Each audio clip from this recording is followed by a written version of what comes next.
मैं dining table पर आकर खाना खाने बैठ गई। पापा बार बार मेरे तरफ ही देख रहे थे। ऐसा लगता था कि वो मुझे कुछ कहना चाह रहे थे। मैंने कई बार पापा से पूछा आखिर क्या बात है, पर उन्होंने मेरी बातों का कोई जवाब नहीं दिया। जब से मेरी माँ इस दुनिया से गई थी, मेरे पापा ने ही मुझे पाल पोस कर बड़ा किया था। माँ के मौत के समय मेरी उम्र 12 साल की थी, पर अब मैं 18 साल की हो गई थी। पापा हर वक्त मेरे साथ सख्ती से पेश आते। उनके इस रवैये से मुझे अपने ही घर में घुटन सी महसूस होती थी। कॉलेज में मेरी एक दोस्त थी, श्वेता से मेरी गहरी दोस्ती थी। कभी कभार मैं श्वेता के घर चली जाती। श्वेता का एक भाई था आलोक।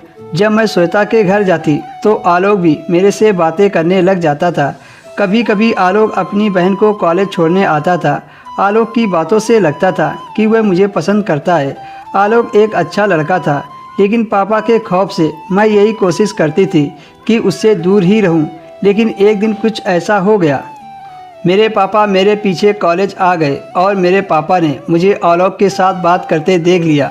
पर मेरे पापा मेरे कॉलेज क्यों आए थे ये मुझे नहीं पता था। पर उस दिन से मेरी ज़िंदगी में कयामत आ गई।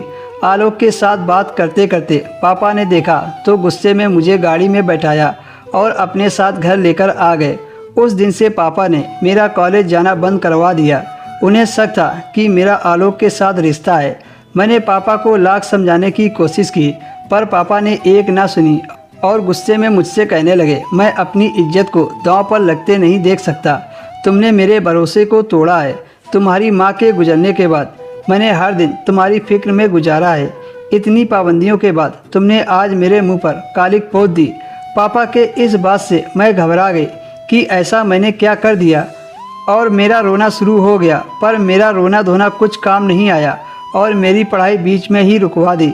जबकि मेरा आलोक के साथ कोई रिश्ता नहीं था कि पापा के सामने मुझे शर्मिंदा होना पड़ता या पापा की इज्जत पर कोई आँच आती।